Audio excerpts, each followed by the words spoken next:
कांग्रेस सांसद राहुल गांधी ने आज दिल्ली के पटपड़गंज में चुनावी रैली की है। उन्होंने बीजेपी और आम आदमी पार्टी पर जमकर हमला भी इस दौरान बोला। राहुल ने कहा कि अरविंद केजरीवाल के मन में जो भी आता है वो कह देते हैं।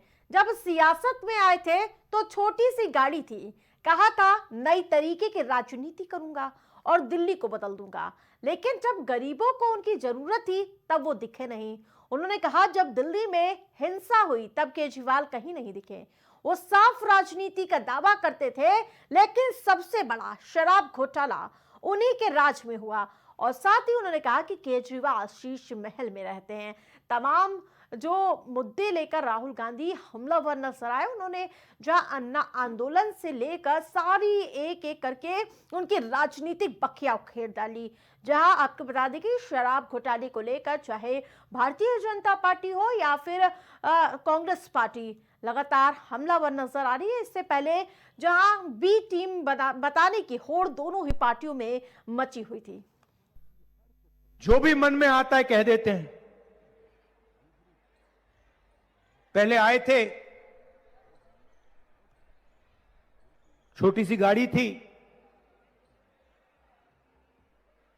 कहा था नए तरीके की राजनीति करूंगा। इलेक्ट्रिक पोल पर चढ़ गए थे, याद होगा आपको, याद है कि दिल्ली को बदल देंगे।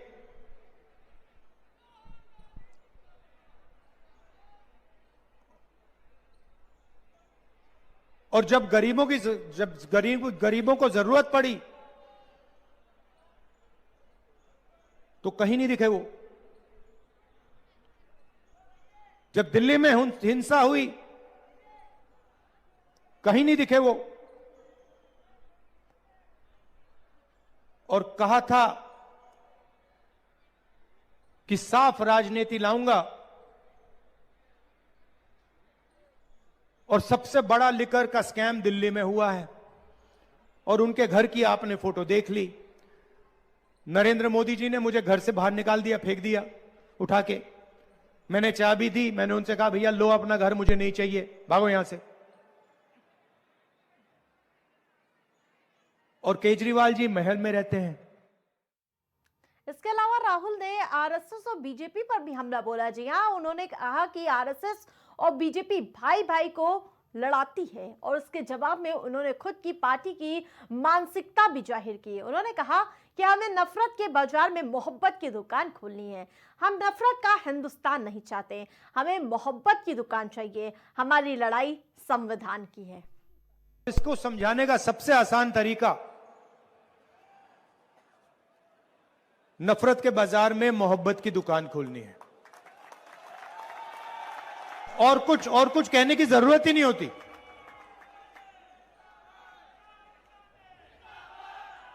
हम नफरत का हिंदुस्तान नहीं चाहते हैं। हम डर का, हिंसा का, नफरत का हिंदुस्तान नहीं चाहते हैं। हमें मोहब्बत की दुकान चाहिए। इसको सुप्रीम कोर्ट ने आम आदमी पार्टी के पूर्व पार्षद और फरवरी 2020 के दिल्ली दंगों के आरोपी ताहिर हुसैन को राहत प्रदान की है। जी हां, दरअसल दिल्ली विधानसभा चुनाव में प्रचार करने के लिए कोर्ट ने अनुमति दे दी है, लेकिन कोर्ट ने ताहिर हुसैन को हिरासत में पैरोल पर प्रचार करने की अनुमति दी है। जस्टिस विक्रम नाथ, जस्टिस संजय करोल और जस्टिस संदीप मेहता की 3 सदस्यीय पीठ ने जहां 29 जनवरी से 3 फरवरी तक पुलिस हिरासत में चुनाव प्रचार करने की जहां ताहिर हुसैन की याचिका मंगलवार को स्वीकार कर ली है। आपको बता दें कि शीर्ष अदालत ने कई शर्तें भी लगाई हैं और साथ ही ताहिर हुसैन को चुनाव प्रचार करने की अनुमति दे दी है। चुनाव प्रचार के लिए कोर्ट की शर्तें हैं कि केवल दिन के समय करेगा चुनाव प्रचार, शाम को 6 बजे वापस जेल आना होगा, करावल नगर अपने घर नहीं जा सकते वो इस दौरान, पेंडिंग मामलों पर नहीं करेगा कोई टिप्पणी, सुरक्षा के साथ ही कर सकेगा चुनाव प्रचार, कस्टडी पैरोल का खर्च उठाएंगे ताहिर हुसैन, केवल दिन के समय चुनाव प्रचार करने की अनुमति दी गई। ये शर्तों के साथ वो चुनाव प्रचार में कूदते हुए नजर आएंगे। करावल नगर अपने घर लेकिन इस दौरान नहीं जा सकेंगे। पेंडिंग मामलों पर नहीं करेंगे कोई टिप्पणी। कई नसीहत दी गई और साथ ही जो कोर्ट की ओर से शर्तें लागू की गई और इसी के आधार पर उनकी जो याचिका थी उसको मंजूरी दी गई है। सुप्रीम कोर्ट के इस फैसले से दिल्ली पुलिस ने नाराजगी जताई है। दिल्ली पुलिस का मानना है कि ताहिर को चुनाव के लिए पैरोल नहीं दी जानी चाहिए थी। आपको बता दें कि इससे पहले भी ताहिर ने अंतरिम जमानत के लिए याचिका दी थी, लेकिन निचली अदालत ने ताहिर की याचिका खारिज कर दी थी। ताहिर हुसैन को मुस्तफाबाद सीट से एआईएमआईएम ने चुनावी मैदान में उतारा है।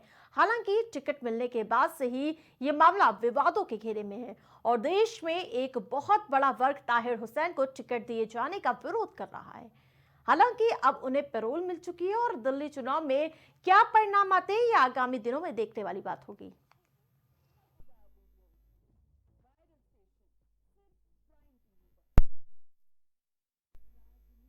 राजपथ में फिलहाल इतना ही। देखते रहे प्राइम टीवी।